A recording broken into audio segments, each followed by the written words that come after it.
Perfecto. Bueno, Dios los bendiga. Bienvenidos entonces a este tiempo de estudio bíblico. Hoy empezamos el tema de neumatología o Espíritu Santo, el conocer al Espíritu Santo, el estudio del Espíritu Santo, tratado del Espíritu Santo. Vamos a ver la introducción.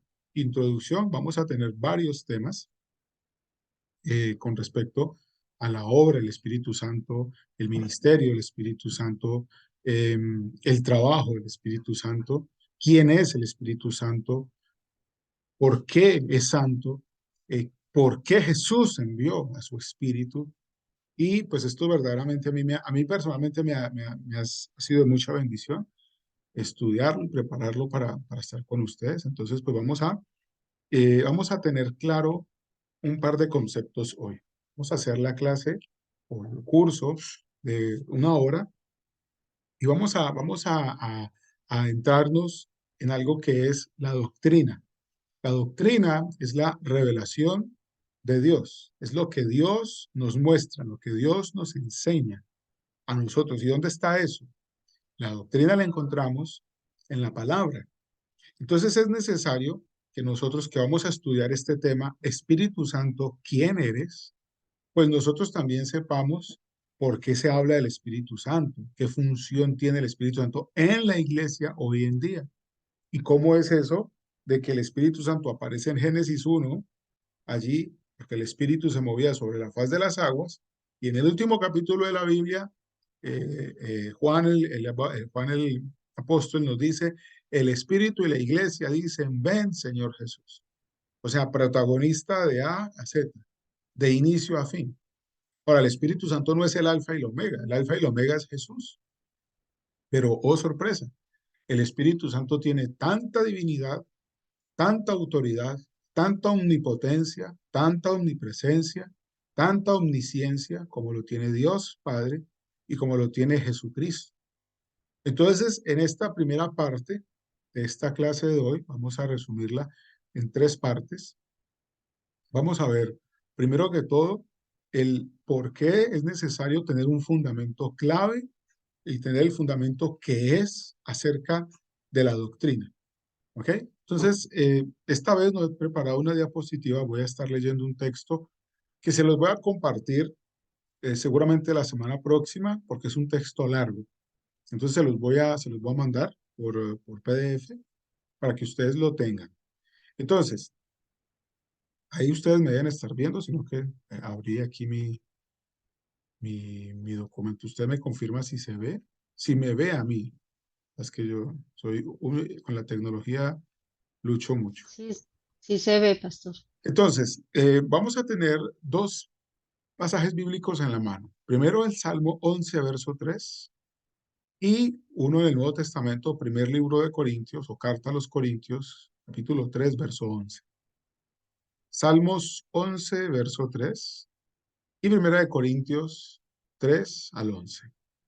Entonces, para crecer en el conocimiento de Dios y ver más de cerca su plan de redención para el hombre, gracias a Cristo Jesús, nosotros debemos conocer todos los actores de esta gran historia.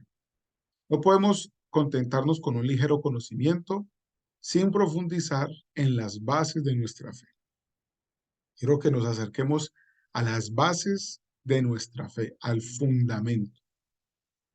En 1 Corintios 11:3 encontramos una declaración del apóstol Pablo para los corintios muy, muy interesante. Dice lo siguiente, porque nadie puede poner otro fundamento que el que está puesto, el cual es Jesucristo. ¿Cuál es el fundamento de todo lo que somos y sabemos o hacemos aún como iglesia? El fundamento es Jesucristo. No podemos nosotros entonces olvidarnos de esto. Desde el inicio del Génesis hasta el Apocalipsis, el amor de Dios Padre por su obra, por su voluntad, por el deseo propio de sus afectos, Él dice, apuntemos hacia el hombre perfecto, hacia Jesucristo. Como lo dicen los salmos, Él es el más hermoso de los hijos de los hombres. La gracia se derramó sobre Él. Entonces, nuestro fundamento, que no es otro fundamento, es Jesucristo. Y les repito, estamos estudiando neumatología. Introducción al tema, Espíritu Santo, ¿quién eres? ¿De acuerdo? Entonces, Espíritu Santo, ¿quién eres? Neumatología. Y vamos a arrancar. Jesús, la base de nuestro fundamento. Desde ahí levantamos todo. Y mire qué bonito cómo lo presenta. Vamos a ver esto acá. Cómo lo presenta Salmos capítulo 3, verso 11. Este salmo yo verdaderamente que uno vuelve y lee los salmos o vuelve y se encuentra con estos pasajes y es muy hermosa la enseñanza de este salmo. Es como tan sencilla, pero a la vez, eh, al, al, al, al, a la vez tan hermosa. ¿Ya? Salmos, bueno, me equivoqué yo acá. Salmos 11:3, me equivoqué, no es 3:11, ese no existe, es 11:3. Salmos 11:3, es lo que dice el salmista. Si fueren destruidos los fundamentos, ¿qué ha de hacer el justo? Salmos 11:3, me estaba yo confundiendo con Primera de Corintios. Si fueren destruidos los fundamentos, ¿qué ha de hacer el justo? Qué interesante, porque el fundamento que es Jesucristo no puede ser quitado. No podemos decir, como dijo uno, ahora al final de la clase lo vamos a ver, una herejía por allá hace muchos años, que el Espíritu Santo es una creación de Jesús, por ejemplo, y que el Espíritu Santo es como el mayordomo de Jesús y no tiene personalidad, ni autoridad, ni deidad.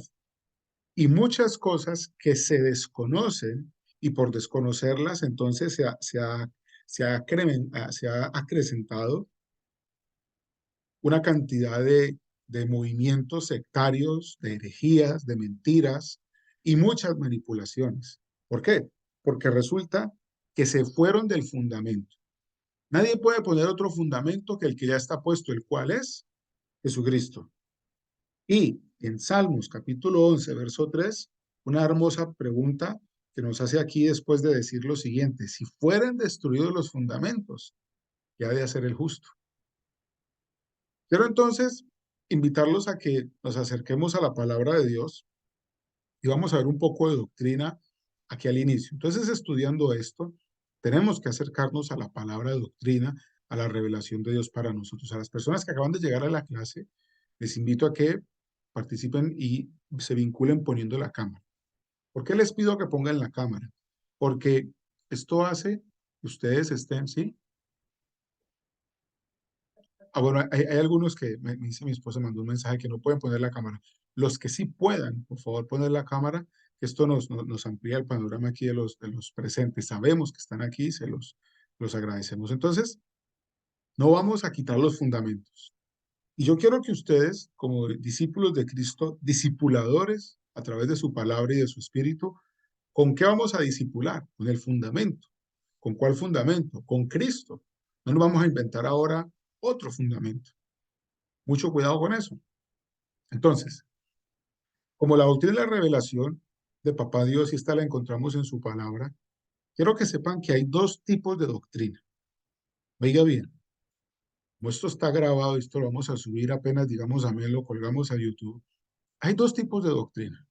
Primera es la doctrina fundamental y la segunda es la doctrina general. La una depende de la otra. La doctrina fundamental es aquella que viene de nuestro fundamento, no va a cambiar. La doctrina general es aquella que usted y yo, por gustos o por afectos como cristianos, le ponemos más o lo ponemos menos. Me voy a explicar. Le voy a poner un ejemplo de un aspecto fundamental que no va a cambiar en la doctrina. Primer aspecto, la doctrina de la segunda venida del Señor Jesucristo. Eso es algo fundamental en la Biblia. Así como Cristo subió al cielo, así mismo volverá en una nube y todo ojo le verá. Algunos cristianos creen esa doctrina y la creemos bien, pero otros cristianos dicen Jesús va a volver antes de la gran tribulación. Eso se llama pretribulación. Otros cristianos dicen no, Jesucristo va a volver en las nubes después de la gran tribulación. Eso se llama post-tribulación. ¿Cuál es la doctrina fundamental? Cristo viene por su iglesia. Eso no va a cambiar. La Biblia dice, Cristo viene por su iglesia. ¿Qué dice la doctrina general? Pues en algunas iglesias dicen que es antes del arrebatamiento, eso no le cambia nada a que Él venga. En otras iglesias dicen que es después del arrebatamiento, eso no le cambia nada, que Él venga. La doctrina fundamental, el fundamento, Cristo viene. Que tú en la iglesia, eh, Aguas Vivas o otro nombre digan, viene antes de la tribulación, otros digan, viene después. En realidad eso no cambia, porque ni si viene antes o si viene después, la Biblia dice que ni día ni hora se sabe.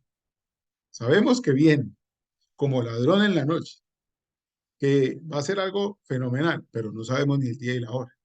Entonces, fundamental, no cambia. Dentro de las doctrinas, aquí estoy leyendo lo que ha puesto Suelen, no lo había visto, perdón, Suelen, gracias por escribir. Nos alegra que estés aquí, claro está. Entonces, dentro de las doctrinas están las ordenanzas, y allí también hay unas ordenanzas que no cambian, evidentemente, pero hay unas ordenanzas que pueden ser generalizadas. Le voy a poner un ejemplo, la Santa Cena. En algunas iglesias utilizan una copa para la Santa Cena de todo ese montonazo de gente. La Biblia dice, en 1 Corintios 11, el apóstol Pablo dice, porque yo recibí del Señor esto que les estoy dando. El Señor Jesús, la noche que fue entregado, tomó pan y habiendo dado gracias, lo repartió. Asimismo, tomó también la copa y dijo, tomad y comed, esto es por vosotros. Y él dice todo lo de la Santa Cena. En algunas iglesias celebran la Santa Cena con una copa para todos. Así que yo creo que todos se lavan bien, la copa está súper purificada. En algunas iglesias no comparten Santa Cena, sino un pancito o una galletita sin levadura y una copita miniatura para todo aquel que se identifica en Cristo. ¿Están celebrando la Santa Cena? Sí la están celebrando. En algunas iglesias lo celebran cada 8 días. Cada vez que se reúnen, celebran la Santa Cena. En algunas iglesias nosotros lo hacemos generalmente una vez al mes. Eso es algo generalizado, doctrina general. ¿Cuál es el fundamento? Celebrar la Santa Cena. Recordar que Jesús es pan, es vino, que ese vino representa su sangre, la doctrina de la salvación, el plan de redención, el maná del cielo, el pan de vida, que Jesús dio su vida por nosotros. Entonces, que lo esté repitiendo. Me imagino que habrán iglesias que lo celebran todos los días, porque pues de todo hay en la viña del Señor. Pero entonces nosotros no nos vamos a enredar con las cosas generales.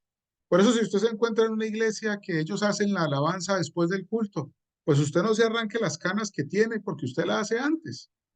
Gloria a Dios, están alabando al Señor, que sea antes o que sea después, están alabando a Dios. Entonces nosotros tenemos que irnos centrando en materia. Así vamos a ver a continuación que el Espíritu Santo hace parte de la doctrina fundamental de la iglesia. Yo no puedo generalizar ni la persona, ni lo que representa, ni lo que hace el Espíritu Santo. El Espíritu Santo es fundamental, hace parte de doctrina fundamental. ¿Qué hace usted con una columna? Usted no la puede quitar. No, esta columna está muy gorda. Pongamos un pitillo así, estilo este lápiz que tengo en mi mano. El Espíritu Santo yo no le puedo quitar importancia porque me gusta hablar más del Antiguo Testamento o me gusta hablar más de la soterología. ¿Saben lo que es la soterología? La doctrina de la salvación. Todos esos son los términos técnicos y ustedes los van a ir, eh, ¿cómo es? Estudiando. Ustedes los van a ir descubriendo, porque pues cuando ustedes eran niños, se les hablaba como a niños, se les daba leche espiritual. Ahora, como van creciendo, hay que hablarles como a grandecitos en Cristo y se les da a comer carne, vianda, dice Pablo. A no ser que se ponga carnal. Pues por el carnal hay que devolverlo al CF1, al trencito, a las primeras cosas, ¿no? Entonces, el Espíritu Santo es parte fundamental completamente en la doctrina, así como la cristología. ¿Qué es la cristología? El estudio de Cristo. ¿Qué es la neumatología? El estudio del Espíritu Santo. Y nos falta uno, la Trinidad. Entender a Dios, entender al Padre y al Hijo. ¿Y cómo mezclamos eso? Los tres grandes problemas que ha tenido la Iglesia desde el inicio es enseñar eso.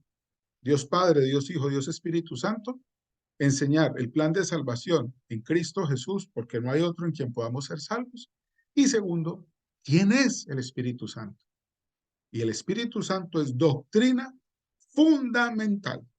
No cambia, no se quita, no se apaga, no se contrista, no se archiva, no se saca para Pentecostés y se guarda para las primicias. No, es, será y siempre estará con nosotros, ¿ok? Entonces, resulta que lo fundamental para la iglesia es que tenemos esta palabra que nos enseña todas estas cosas. Y usted y yo no nos podemos contentar con algo que le pasó y le pasa a muchos cristianos, y es que buscan experiencias espirituales. Experiencias espirituales sin el Espíritu Santo. Y a eso le están llamando comunión. Entonces usted escucha los famosos términos. Es que tengo una palabra profética para ti. ¿Quién sustentaría esa palabra profética? La debe sustentar aquel que la ordenó. Por eso hay mucha palabra profética que se queda en bulla, como dice el apóstol Pablo, mucho metal que suena o címbalo que retiñe, porque no es porque yo le pongo el tono, no es porque yo digo, uy, tengo un calor del Señor, un fuego de Dios y me estoy congelando por dentro, que eso es Dios. Puede que yo esté teniendo una experiencia emocional y el diablo tiene la capacidad sobrenatural de imitar las cosas y hacerme creer a mí que es de Dios. El diablo no tiene autoridad alguna de quitar lo que Dios da. El diablo no nos quita nada. Usted no encuentra en la Biblia ningún pasaje que diga que el diablo viene y te quita a ti. Simplemente el diablo viene y te miente a ti. El diablo viene y agrega cosas que no se han dicho y tú se las crees. Y él se viste, por eso dice Corintios dice, que lo leíamos el otro martes, que el diablo se hace pasar por un ángel de luz, se camufla. Entonces es interesante lo que vamos a estudiar a continuación. ¿Por qué? Vuelvo a mis apuntes. Porque neumatología significa neuma, N-E-U-M-A, neuma, espíritu, y logos, tratado o estudio. La neumatología es el estudio de cualquiera o de todos los hechos del Espíritu Santo. ¿Cómo lo estudiamos? ¿Dónde lo estudiamos? Lo estudiamos en las Escrituras. Usted y yo no vamos a poder saber quién es el Espíritu Santo sin ir a la palabra de Dios. ¿Por qué? Porque nadie puede poner otro fundamento, el que ya está puesto, el cual es Jesucristo. Y Jesucristo es el verbo de Dios, la palabra de Dios, hecha vida, hecha una persona. Quiero pedir el favor que me acompañen y si alguien me ayuda a leer Efesios 4 del 13 al 15. Efesios 4 del 13 al 15 para cerrar esta primera parte, ya vamos con 24 minutos, y pasar a la segunda parte. Yo Es lo bien leo. interesante. De acuerdo, escuchamos. Efesios 4 del 14 al 15. El 14. Para que 13 al ya, 15, 13 al 15, yo vale, dije 14, es 13 al 15. hasta que todos lleguemos a la unidad de la fe y del conocimiento del Hijo de Dios, a un varón perfecto a la medida de la estatura de la plenitud de Cristo, para que ya no seamos niños fluctuantes, llevados por doquiera de todo viento de doctrina, por estratagema de hombres que para engañar emplean con astucia las artimañas del error, sino que siguiendo la verdad en amor, crezcamos en todo en aquel que es la cabeza, esto es Cristo. Miren lo que dice el apóstol Pablo aquí en este pasaje. Mire cómo él presenta las cosas. Él dice en el 13, para que, o repito textualmente, hasta que todos lleguemos a la unidad de la fe y del conocimiento del Hijo de Dios, a un varón perfecto, a la medida de la estatura de la plenitud de Cristo. ¿Qué fue lo que llenó a Cristo aquí en la tierra? Cristo en los cielos no necesita plenitud terrenal del Espíritu. Cristo en la tierra, Cristo hombre, Dios hecho hombre, necesitó esa llenura, esa plenitud. ¿Y cuál es esa plenitud que llena todo? ¿Cuál es esa medida que llena todo? ¿Cuál es esa? Es el Espíritu Santo. Pero yo no puedo tener una medida y acomodarla. Perdón, yo no puedo tener su llenura y su plenitud y acomodarme. Eso quiere decir que no estoy viviendo en el Espíritu. ¿Por qué? Porque desconozco completamente que yo no soy un cualquiera, soy un hijo de Dios, soy nación santa, pueblo adquirido, real sacerdocio. Soy una tremenda bendición en las manos de Dios, pero soy un tremendo desastre en mis propias manos. En las manos de Dios soy una tremenda bendición para mí mismo y para el mundo que me rodea, pero en mis propias manos soy un tremendo desastre. Jesucristo en tierra, en la vida terrenal que tuvo, anduvo pegado al Espíritu Santo todo el tiempo, ¿ya? Pero vamos a ver algo especial acá. Verso 14, para que ya no seamos como niños fluctuantes llevados por doquiera, llevados de aquí para allá. Dice, llevados por doquiera de todo viento de doctrina. O sea, hay vientos de doctrina, hay conocimiento, hay temas que en lugar de mantenerme en el fundamento, me están llevando de aquí para allá y de allá para acá. Es que yo antes era, pero ahora soy otra cosa y ahora estoy haciendo yoga, estoy haciendo meditación trascendental, estoy haciendo ayunos intermitentes y estoy llamando doctrina lo que no es doctrina y al fin de cuentas estoy lleno de mí mismo. Y en Efesios 4 termina diciendo el verso 15, sino que siguiendo, no me quedo quieto, siguiendo, no me quedo estancado, sino que siguiendo, no me detengo por voluntad propia, sino que siguiendo la verdad en amor, crezcamos en todo, en aquel que es la cabeza, esto es Cristo. El fundamento es el que me hace crecer para que yo sea como Él es. Y vamos a ver a continuación un pasaje especial. Entramos en la segunda parte de esta introducción. Son tres partes. Hemos visto el aspecto doctrinal. Hay doctrina fundamental y general. El Espíritu Santo es doctrina fundamental. Y vamos a ver el aspecto bíblico ahora de la importancia del Espíritu Santo. Para irnos metiendo más en materia. Y vamos a terminar viendo los errores y herejías que se han creado, solamente una lista pequeña de errores y herejías por no conocer al Espíritu Santo y salir como locos a hacer iglesia o campañas pseudoproféticas, campañas apostólicas, campañas con palabras bíblicas, pero sin el Dios de la Biblia y sin la Biblia presente. Entonces, en la segunda parte que le iniciamos a continuación, vamos a leer Juan capítulo 10, verso 30. Juan capítulo 10, verso 30. Si algún lector me acompaña, es tan amable, me tomo un poquito de agua.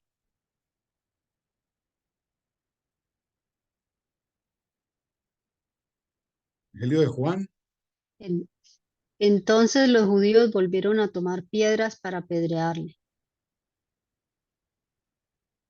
¿Primera de Juan o San Juan? yo estoy aquí leyendo y creo que yo mismo me equivoqué. Pues sí, este es Juan Juan, 10. pues Juan 10, pero espérate que yo me puedo haber equivocado. El padre y yo Sí, Ah, sí, yo es y el el 30. Padre uno somos. Ah, sí, somos yo y el Padre uno somos. Sí, que estaban en 31. Ah, pero bueno, gracias porque igual hay que leerlo. Perfecto. Juan 10, 30. Yo y el Padre uno somos. Entonces vamos a ir a hacer un ejercicio doctrinal. ¿De acuerdo? Bueno, no es un ejercicio, simplemente un acercamiento, porque cuando yo estoy hablando en primera persona, yo digo, yo soy, tú eres. Yo no digo, yo somos. Uno leyéndolo, uno no dice, yo somos una persona, ni decimos, nosotros soy Rubén. Estamos hablando, podemos decir que estamos hablando mal, estamos bien equivocados, ¿no? Resulta que el Señor Jesucristo con lo que nos está anunciando aquí, no nos está hablando de un error de su forma de expresarse, ni la traducción bíblica ha cometido un error, ¿ya? Yo simplemente les quiero mostrar aquí algo que está sucediendo y es lo siguiente. Jesús está enseñando a los discípulos que Él viene con el Padre, que Él es en el Padre, ¿ya? Entonces, yo quisiera que analicemos este pasaje que acaba de leer Idalí. Yo y el Padre, uno somos. ¿Qué nos está enseñando esto aquí? Nos está enseñando que hay dos personas diferentes. Jesús no está diciendo, yo soy lo mismo que el Padre. Está diciendo, yo, se presenta a Él, y el Padre, misma esencia, ¿de acuerdo? Son Dios. Uno somos uno. No es lo mismo decir uno somos. Por ahí hay un grupo de música, creo que se llama Somos Uno, un grupo de jóvenes. Misma esencia en la deidad, Él es igual al Padre, pero Jesús no es el Padre, ni el Padre es Jesús. El Padre es el Padre. Usted y yo debemos tener claro eso. Usted me dirá, ¿esto qué tiene que ver con el Espíritu Santo? Ya voy a llevarlo para allá.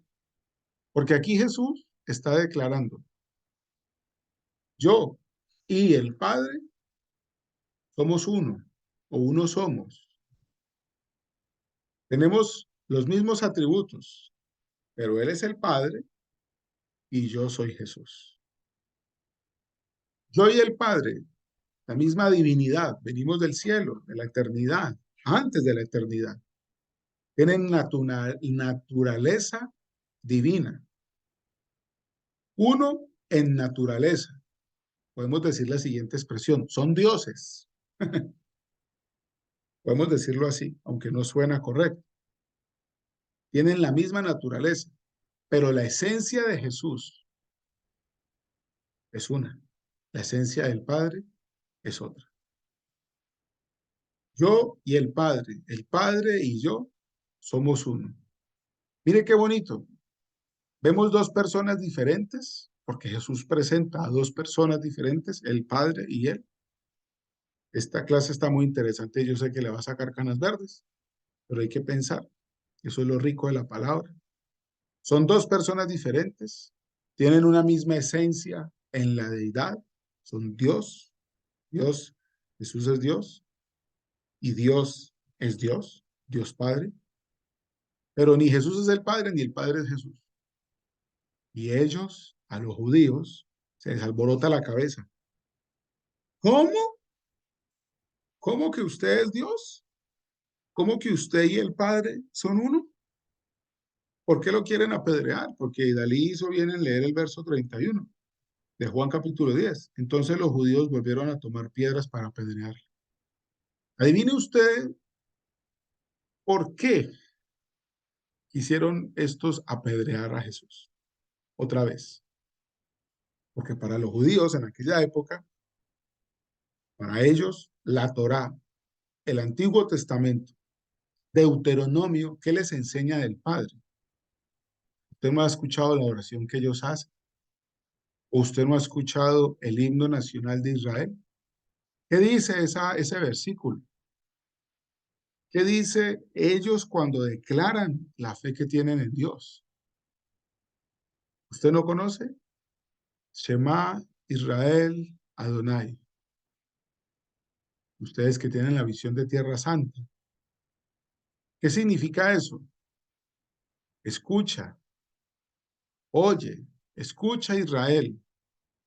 Tu Dios, Jehová tu Dios, es uno solo. Entonces, como a la tradición judía Toda la vida a los jóvenes y a los niños y a los adultos le enseñan a leer Deuteronomio y el himno nacional de Israel empieza Shema Israel Adonai. Escucha Israel, Jehová tu Dios. ¿Cuántos son? ¿Uno, dos y tres? No, eso está en Deuteronomio. Jehová tu Dios es uno. Todos los judíos están ahí al pie del templo. O ahí donde está Jesucristo con ellos. Están en Jerusalén, fiesta de dedicación, verso 22, era invierno. Y Jesús andaba en el templo por el pórtico de Salomón, donde les enseñan toda la vida, Shema Israel Adonai. Y viene Jesús y les dice, el Padre y yo soy uno. No, uno somos. Uno somos. Les explotó la cabeza a los judíos estos. Los reventó. Pero bien, porque Él les está diciendo, es que yo soy Dios. No solamente soy su hijo, es que yo soy Dios. Y esta es mi esencia. Esta es mi identidad. Este soy yo. Entonces, la esencia y la naturaleza divina, pero son distintos. Misma esencia, misma naturaleza, pero son distintos. Allá en la deidad. Para los judíos, esto, como les digo, solo Dios. Shema Israel Adonai. Pero en este ser de Dios hay otra persona. Oiga bien, aquí le vamos a complicar la vida a los judíos. Está la persona del Espíritu Santo. ¿Y por qué podemos decir que está esta persona? Les voy a pedir por favor que me acompañen a Juan, capítulo 14. Porque hemos entonces aclarado que Jesús y el Padre, uno somos, dice Juan 10:30, ¿no? Y si Jesús es igual al Padre, y si Jesús tiene la misma esencia, y si Jesús tiene la misma naturaleza divina, pero en su forma de deidad son distintos, ahora Jesús nos va a complicar a nosotros, y por eso tenemos que estudiar este tema del Espíritu Santo. Juan, capítulo 14, versos 15 al 16. ¿Quién me puede ayudar a leer? Es tan amable. Dice, si me amáis, ¿este es? ¿Sí? Sí. Me amáis, cumplid mis mandamientos. Yo rogaré al Padre y os dará otro consolador para que siempre esté con vosotros. El Espíritu de Espérate ahí, verdad. hasta el 16. Qué bueno. Jesús diciéndole allí a los fariseos y a los discípulos que le seguían y al pueblo judío, si ustedes me aman, genial, pues que los mandamientos no hay que tirarlos a la basura. Y el que no conoce esto está enseñando una herejía. Y desafortunadamente encontramos grupos de creyentes, yo no sé en qué, en todo caso en Cristo no, que están diciendo, no, no hay que aplicar los mandamientos porque es que Jesús abolió la ley. Entonces, como Jesús abolió la ley, no hay que cumplir nada. Precisamente porque desconocen la doctrina fundamental y están queriéndole aplicar genérico cuando no, ni siquiera aplica. Pero mire lo hermoso que nos dice Jesús en el verso 16 de Juan capítulo 14. El mismo Jesús. Y yo rogaré al Padre. Hay dos personas. ¿Cuáles son las dos personas? Yo. ¿Quién es ese yo? Jesús. Jesús. Y la siguiente persona a la cual él va a rogar. ¿Quién es? El Padre. El Padre. Yo, Jesús, que somos uno con Dios, según Juan 10:30, le voy a rogar al Padre. ¿Y qué le voy a rogar al Padre? Y Dalí, usted misma me puede responder. Dice que os dé un consolador, el Espíritu Santo. No, no dice un consolador, Otro consolador. otro. ¿Cómo así que les dé otro? ¿Es que ya tenían uno? Pregunto. Jesús, ¿no? Exacto, Elizabeth. Anótese un punto, pero tiene que hacer la tarea. Jesús también Ese fue consolador. un consolador para la iglesia, para el discipulado. Entonces Jesús está diciendo al Padre, yo voy a rogarle al Padre, yo, Jesús, le voy a rogar al Padre que les dé otro. No está diciendo que les dé uno parecido. No está diciendo que envíe a alguien más, diferente a mí. Por eso no puede ser otro, cualquiera. ¿Ya? Tiene que ser otro como él. Ese otro, Jesús está igualando a ese otro. Y si Jesús le está rogando al Padre que envíe otro, es porque ese otro es igual a él. Y si es igual a Jesús, es porque es igual a quién? Al Padre. Entonces vamos al mismo tiempo, por carambola, aprendiendo un poco sobre la Trinidad.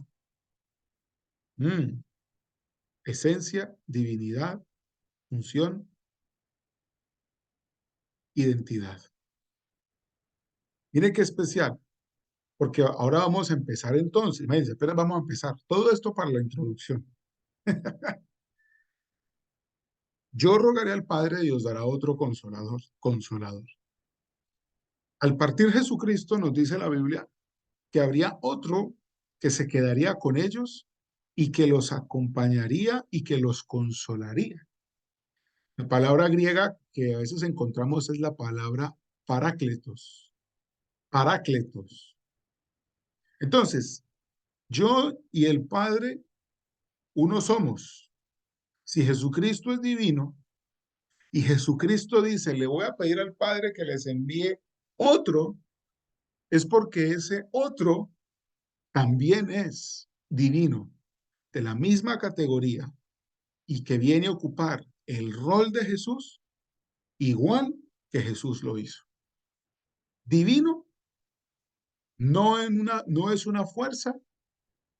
Algunos herejes y algunos incrédulos dicen que el Espíritu Santo es la potencia, es la fuerza, pero resulta que la fuerza no se entristece, no se contrista, la fuerza no se alegra ni tiene voluntad propia. No podemos decir que es una fuerza porque el Espíritu Santo tiene voluntad y tiene personalidad divina. El Espíritu Santo es Dios, el Espíritu Santo es Jesús y el Espíritu Santo viene aquí a hacer ese rol de otro consolador. Pero también resulta que la palabra parácletos define el término abogado, define el término intercesor. Y Jesucristo es nuestro abogado. Usted no ha leído en el Testamento, en el Antiguo Testamento, en el Nuevo Testamento, en el Apocalipsis, cuando nos dice que tenemos abogado delante del Padre. Y la palabra que usan allí en el original, en el griego, para el Nuevo Testamento, que se escribió, pues, que se tradujo allí, es abogado, parácletos. Jesucristo en Juan, en primera de Juan 2.1, primer libro de Juan 2.1, lo tengo yo aquí. Abrí la Biblia y me cayó ahí. Hijitos míos, estas cosas os escribo para que no pequéis, perdón. Y si alguno hubiere pecado, abogado, parácletos, tenemos para con el Padre a Jesucristo el justo. El otro consolador o el parácletos, el cual nos habla Jesús, es el Espíritu Santo. Pero luego en primer libro de Juan, capítulo 2, o primera carta, perdón, equivoqué, primera carta de Juan, capítulo 2, verso 1, nos habla del abogado que tenemos para con el Padre. Y dice que ese abogado es Jesucristo, ese paráclitos, ese intercesor, ese defensor. Entonces, es bien interesante que usted y yo entendamos que teniendo claro todas estas cosas, ¿ya? Dios nos cuida a nosotros de caer en esos errores por no conocer al Espíritu Santo. El Espíritu Santo está al igual que Dios, está al igual que Jesús. Jesús dice, yo y el Padre, uno soy, no, uno somos. Y nos presenta al Padre y se presenta a sí mismo. Tienen entonces la misma esencia, el mismo poder, en fin, todos esos atributos Pero luego Jesucristo nos introduce al otro. Yo voy a rogar al Padre que les envíe otro consolador. Es que ya tenían uno, sí, Jesucristo. Ya tenían a Jesús. Ahora Jesús sube al cielo. Hay como un intercambio. Mientras Jesús sube, el Espíritu Santo baja. Simplemente una imagen. Y ahorita ese otro va a estar con ellos para siempre. Como lo leíamos en el verso. Si guardan los mandamientos. Si están allí, porque no se han anulado. Entonces, Jesús nos introduce a ese líder que dejó para su iglesia y a ese compañero fiel, a ese amigo del novio. El apóstol Juan el Bautista, en uno de sus momentos de predicación, dice que es necesario que él crezca, pero que yo mengüe. Que cuando el novio está de bodas, el amigo del novio se alegra con el novio. Y esto se lo dijo a los discípulos de Juan el Bautista porque le estaban diciendo, oye, Juan, líder, el Señor Jesús al que tú bautizaste, pues también está bautizando mucha gente. Y él dice, no pasa nada, yo soy simplemente el precursor de Jesucristo y estamos en un tiempo de regocijo y yo me alegro con él. Luego les pone el famoso ejemplo, el amigo del novio se goza con el novio. Entonces, el Espíritu Santo podemos decir que viene a tomar esa función de que es el amigo del novio, el novio que se va a casar con esta hermosa novia es Jesucristo. ¿Y qué está haciendo el Espíritu Santo? Está acompañando a la iglesia, empoderando a la iglesia, consolando a la iglesia para cumplir entonces las ordenanzas y el plan ministerial, el plan de evangelización que Dios le encomendó a través de Jesucristo, le encomendó a la iglesia, ¿no? La evangelización. Por eso no vamos a hablar de discipulado en el Espíritu Santo. Entonces, segunda parte, la acabamos de ver. El Espíritu Santo es igual a Dios y es igual a Jesús. ¿Ya? Yo tenía por acá escrito algo que les quiero leer. Dice, dice que encontramos esta enseñanza, este documento usted lo va a tener cuando nos habla de Jesús y del Padre, misma esencia en la deidad, igual al Padre, pero ni el uno es Jesús, ni Jesús es el Padre, y ni el Padre es el Espíritu, ni el Espíritu es el Padre. Esto es, digamos, el tema que vamos a adelantarnos también con la Trinidad. Vamos a estudiar esto de la Trinidad más adelante. Entonces, en la tercera parte de esta introducción, quiero preguntarles si hay alguna pregunta hasta ahora, alguna inquietud. De todas formas, gracias a la tecnología, el video queda. Yo se los subiré ahora apenas terminemos la clase. Vamos a ver entonces esta tercera parte, los errores históricos y de los cuales han nacido sectas. Y errores históricos y de los cuales han nacido sectas porque no conocen al Espíritu Santo, porque no conocen la neumatología. Espíritu Santo, ¿quién eres? Esto es, imagínense, esto apenas es la introducción, pero está interesante el tema. Lo digo por mí, espero que a usted también le sea y le parezca interesante. Bueno, entonces voy a leerles acá un par de cosas que hemos encontrado acerca de los errores por no conocer la persona del Espíritu Santo. Entonces, veamos algunos errores neumatológicos. Estos errores los he encontrado en un libro que se llama Curso Práctico de Teología Bíblica. Lo escribió Francisco de la Cueva, páginas 415 a las 617, más o menos 202 páginas, sobre neumatología. Errores por no conocer la persona del Espíritu Santo. Entonces le voy a citar 1, 2, 3, 4 errores. Si quiere, toma nota. Primero, el montanismo. Montanismo.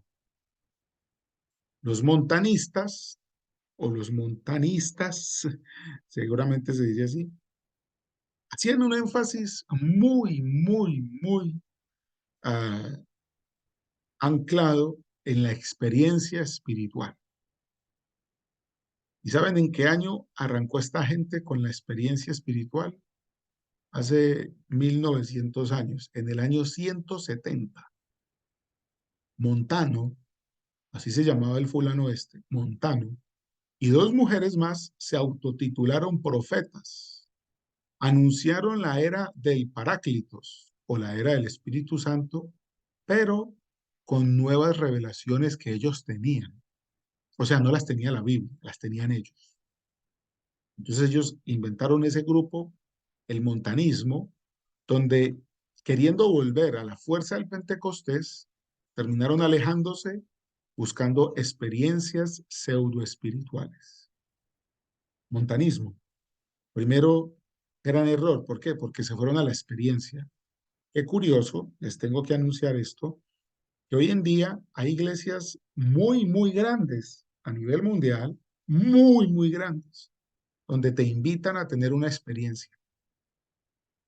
Montanistas, seguramente, donde no te hablan del evangelio del arrepentimiento ni de la conversión, donde te dicen, ven con tu pecado, no pasa nada, si te gusta pecar, sigue pecando, que Dios te ama. Ven y experimenta con nosotros y eso sí, a la salida te cobran porque te cobran. Eso ya existía en el año 170. Y hoy en día los montanistas todavía están dando garrote por ahí. Y el problema es que hay gente que le gusta que le den garrote con esto, ¿no? Otro, bueno, antes de pasar al siguiente, recuerde que los montanistas o el montanismo, ellos se autoproclamaron profetas. Y hoy en día usted escucha mucha gente que se autoproclama apóstol, la apóstol tal, el profeta fulano, ¿ya? Yo no sé de dónde sacan eso, porque a ti no te hace importante el título. Dios no está buscando gente importante. Al corazón contrito y humillado no despreciarás tú, dice el Señor. Entonces Dios no está buscando gente importante. Dios no está diciendo gente que se autoproclame importante porque nosotros tenemos 500,000 seguidores en las redes y tenemos 6 millones de euros en ofrendas. Si nosotros vamos a comparar esas iglesias de experiencias pseudo religiosas de hoy en día, de las cuales muchos de ustedes todavía se vislumbran. Uy, tienen un parqueadero para 50,000 coches. Eso sí es una iglesia. Uy, transmiten prédicas en 20 países y en 100 idiomas. Eso sí es una iglesia. Si eso sí es una iglesia, entonces la iglesia del libro de los Hechos de los Apóstoles, ¿qué era? Entonces esa gente del libro de los Hechos de los Apóstoles no era nada, porque eran perseguidos, eran pobres, eran desventurados, ¿ya? No tenían influencia como la tienen estos. Ojo con las experiencias, porque Jesucristo no transmitió experiencias. A ninguno la Biblia nos dice, ven y experimenta la cruz. Camina y recorre el Calvario. Te azotaremos como a Jesús. Te daremos vinagre y hiel como Jesús, para que experimentes. Te traicionaremos como Judas traicionó a Jesús para que experimente la traición. Ojo con las experiencias. Mucho cuidado. Segundo punto, segundo gran error, el monarquianismo. Lo voy a escribir. Monarquianismo. O sea, monarquianismo. El monarquianismo, dice acá, apareció en el siglo XIII. Este ya está más cercano a nosotros, ¿no? Pablo de Samosata, en el siglo XIII, eh, decía que el Espíritu Santo no era una persona, oiga bien, sino una manifestación de la gracia del Padre. Negaba la deidad del Espíritu Santo. El Espíritu Santo no era una persona, sino que era una manifestación de la gracia del Padre. Y otro de sus seguidores, otro de los monarquianismos, otro de los monarquianistas, digámoslo así, dijo que solo hay un Dios, que ese solo Dios se hizo Padre y que ese mismo se hizo, o sea, que ese mismo Dios se hizo Padre y ese mismo Padre se hizo Hijo.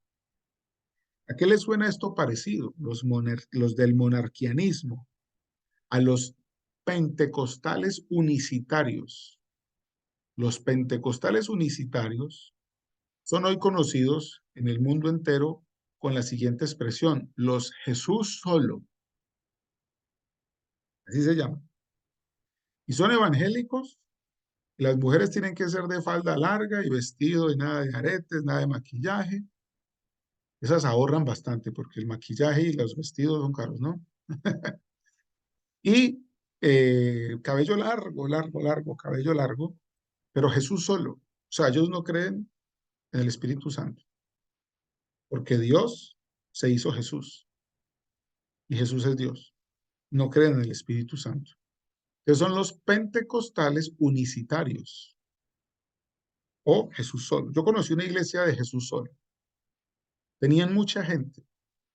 Entonces me acerqué porque yo dije, ¿cómo hacen ellos para tener tantos seguidores? Obvio, es que nadie se convertía, nadie se arrepentía. Ellos se reunían en cultos, alababan, oiga, lloraban en esos cultos. Eso empezaba el pastor a decir buenos días y ya estaban llorando. ¡Ay! La culpa se los comía vivos. No había comunión, no había lectura de la palabra de Dios, no se arrepentían, el borracho seguía emborrachándose, el adúltero seguía adulterando, el chismoso seguía en su chisme, no había conversión, no había arrepentimiento. Claro, si estás negando al Espíritu Santo, que es el que convence de pecado, de justicia y de juicio, ¿quién entonces te va a convencer de tu pecado y del juicio venidero? Tercero, el arrianismo. El arrianismo, esto fue inventado en el siglo IV. Ya vamos a terminar. El arrianismo, ¿quiénes son hoy los arrianistas? Los testigos de Jehová. Arrio, perdón, en el siglo IV, presbítero de Alejandría, Alejandría es una ciudad en Egipto, enseñó que solo Dios es eterno, que el Hijo fue engendrado por el Padre y tuvo así su comienzo, y que el Espíritu Santo fue lo primero que el Hijo creó, pues todas las cosas, dice la Biblia, fueron creadas mediante el Hijo. Entonces, el arrianismo o los testigos de Jehová que usted hoy en día conoce, vienen por allá del siglo IV, de un señor llamado Arrio, fue un presbítero en la ciudad de Alejandría, en Egipto, e enseñaba que solo Dios era eterno, que Dios engendró al Hijo y que el Hijo creó, oiga, el Hijo creó al Espíritu Santo como para que fuera su siervo, ¿no? Por eso usted escucha que los testigos de Jehová, ellos pues no dicen Dios, ellos solo usan la palabra Jehová, ellos reducen la obra de salvación, ellos anulan la presencia del Espíritu Santo y dicen que el Espíritu Santo es una potencia, una fuerza, ¿ya? Es bien interesante. ¿Por qué hacen esto? ¿Por qué lo hicieron? Porque no conocen y no conocieron esto que ustedes y yo estamos descubriendo una vez más o conociendo por primera vez. El último ejemplo, que ya se me va la hora, es el macedonianismo. Macedonianismo. Los macedonianos vienen de Perdón, un ese sería obispo. el cuarto. Este sería el cuarto, sí, macedonianismo. Este señor es un obispo de Constantinopla, ¿ya? Constantinopla es lo que hoy en día se llama Istambul, ¿ok? Ese era el nombre antiguo de esta gran ciudad. Un obispo macedonio, ortodoxo, y él sostuvo que el Espíritu Santo fue creado por el Hijo, que siempre era gobernado para el Hijo era el que lo mandaba. Macedonio negó la divinidad del Espíritu Santo y pensaba o consideraba que era una criatura, perdón, que era diferente a los ángeles en grado. O sea, tenía como que un rango superior a los ángeles, pero que el Espíritu Santo tenía que rendirle cuentas al Padre y al Hijo. ¿Ya? A este hombre o a este grupo, los macedonianos, se les llamó los neumatómagos, que significan los que luchan contra el Espíritu. Ellos directamente decían que estaban en contra del Espíritu Santo. Si mismo Jesús dice, les conviene que yo me vaya para que venga el Consolador. Si el mismo Jesús dice que era conveniente que Él se fuera para que nosotros conozcamos al Consolador, ¿quiénes son estas personas para venir a imponer doctrinas y experiencias pseudoespirituales para anular al Espíritu Santo? Entonces, con esta primera introducción hacia Espíritu Santo, ¿quién eres? Debemos tener cuidado con el fundamento, es decir, nadie puede poner otro fundamento, el cual es Jesucristo. Ahí vamos a edificar nuestra fe. Debemos conocerlo más a Él en su palabra, y esto nos va a guardar de caer en estos estilos de errores. Debemos considerar muy minuciosamente el testimonio que nos han dado los profetas y los apóstoles en la palabra, y esta instrucción es para todos nosotros de gran utilidad, ya que la base de nuestra fe, y ahora la base de quién es el Espíritu Santo, nos hará descubrirlo en su obra, en su ministerio, en la persona, en los dones, en la acción y en la actuación que Él mismo hace, ¿no? El Espíritu Santo. Es imprescindible el Espíritu Santo en nuestras vidas, en nuestro ministerio, aún en las relaciones que nosotros debemos tener. Entonces, primera parte, introducción al tema Espíritu Santo, ¿quién eres? O neumatología. Vamos a seguir estudiando este tema. Yo les voy a mandar todo esto por escrito. Tengo que terminar de escribir un par de cosas más. Este tema son solo 2 hojas, pero son 3 partes muy, muy interesantes. Entonces, ¿alguna pregunta al respecto? Yo les pido que para la próxima vamos a retomar los apuntes, volver a ver el video que va a estar en la página de YouTube que tengo. Por favor, suscríbase si no lo ha hecho para que esté al tanto. Todas las clases del curso bíblico lo estamos poniendo allí, los estamos exponiendo allí, ¿ya? Y espero que sean de bastante provecho para todos, ¿no? ¿Cuándo se crean estas sectas, estas herejías, estas mentiras? Por no conocer al Espíritu Santo, sencillamente, ¿no? Montanismo, monarquianismo, arrianismo y macedonianismo, ¿ok? Y seguramente hay muchos más, hay muchos. Yo tengo un libro grandote que se llama Sectas y Herejías, pero es un libro gordote así, y si usted supiera lo que hay ahí, uno se queda aterrado. Así que bueno, Dios es bueno. ¿Preguntas?